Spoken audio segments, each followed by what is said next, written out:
ఓం నమ శివాయ శ్రీమాత్రే నమః. సవిజన శుభభవంతండి. అందరూ కూడా ఆనందంగా, ఆరోగ్యంగా, ఆర్థిక పరంగా సమృద్ధిగా ఉండాలని ఆశయంతో అమ్మవారిని కోరుకుంటూ, ఆ పరమేశ్వరిని కోరుకుంటూ రెమెడీస్ చెప్తున్నానండి.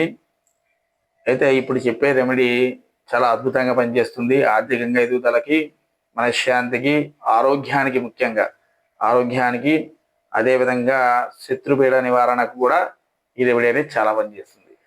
ఒక 11 మంగళవారాలు కానీ లేదా 21 మంగళవారాలు కానీ కొబ్బరి బొండాలు 5 కొబ్బరి బొండాలు తీసుకోండి.